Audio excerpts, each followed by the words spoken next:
Cerydra has disappointed the player base overall. Some claim she's the weakest, others minimize her to just being an E7 for Phynon or an Axa.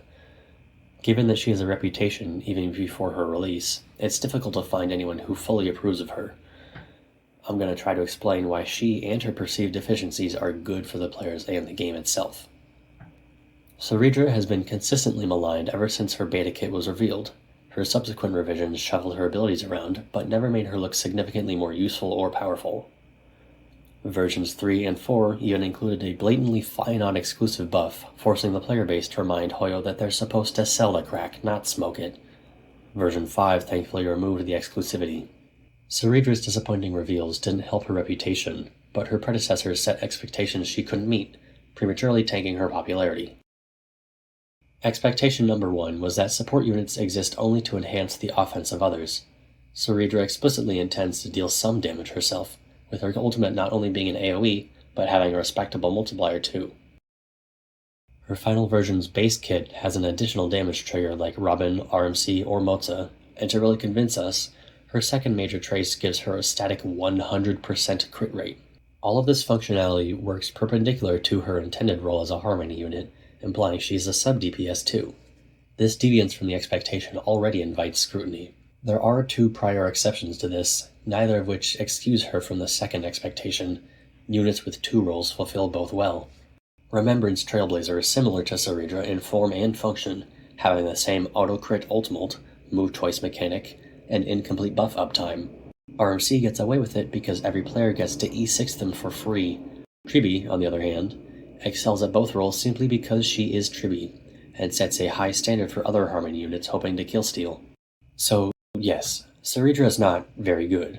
She's not the best nor the worst, not the easiest nor the hardest, not the flashiest nor the dullest, not the most adaptable, but she is arguably the most niche. Even so, her buffs are usually all relevant. She's a competent unit, though not a cohesive one. She is dethroning 0 units, so all optimal team compositions will remain the same. She's not very important. That's what's important. After watching this guy's video, I came to understand that substitutes are a resource you don't count until you run out. As is said in that video, many teams are homogenized and mostly need the same few units as supports. Cerydra and similar amplifiers can do a suboptimal Sunday or Robin impression while still pulling their weight, and that flexibility is valuable. Optimizing 2 teams with a limited supply of supports is made ever easier when you simply have more to choose from. Intentionally obtaining outclassed units keeps players from having all their eggs in one basket, aka defining horizontal investment as a concept. I feel it's necessary for me to add that at some point, your decision to pull isn't about whether Cerydra tops Robin or Sunday or Tribbie. When those guys are busy helping your Phynon, what are your next best units to give to an Axa? You can compare Cerydra to Bronya, then Ronmei, and then you eventually ask, is she better than Tingyun? Comparing her to only the best 3 or 4 harmonies in your account will make you miss her less glamorous use cases. To better illustrate the problem Cerydra solves, just look at a damage dealer, and whether they're hypercarry, double damage, sustainless, or main plus sub DPS, try to guess their best in slot buffer. You just have to name one of these guys. The release of Cerydra allows these various teams to stop fighting over the limited options like they were divorced parents with split custody, always trying to convince the poor Harmony unit that their specific team needs them more.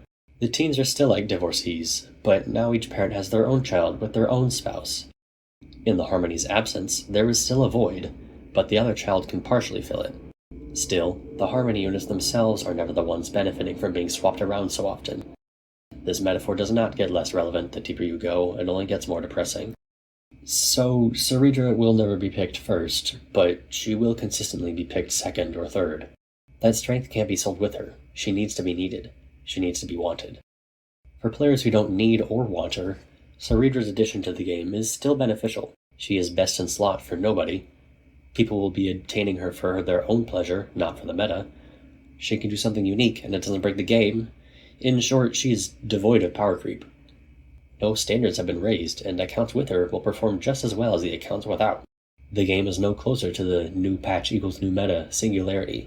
Cerydra's power level as a whole is Hoyo communicating that they are not caving to the player's expectation that every new character is exceptional. Now that the reverse is happening, where Cerydra is overshadowed before she's even on a banner, it's seen as a major loss. Hoyo's decision to release a string of unquestionably useful units, only to make Cerydra unique without pushing her, now looks intentional. Some may lament the lack of a new powerful usurper, but this is one less must-pull unit. Her averageness, her mundane bonuses, her subpar general utility, they should all be celebrated, even praised. Maybe this is Hoyo's artificial cloudburst to counteract their fabricated 4-star drought. Maybe she's only meant for Finond and Anaxa because she's still waiting for the Acheron to her Jiaoqiu. Maybe her camp matches up perfectly with her lore. Whatever the case is, it's great that Cerydra feels at home anywhere, even if it's because she doesn't have a proper home.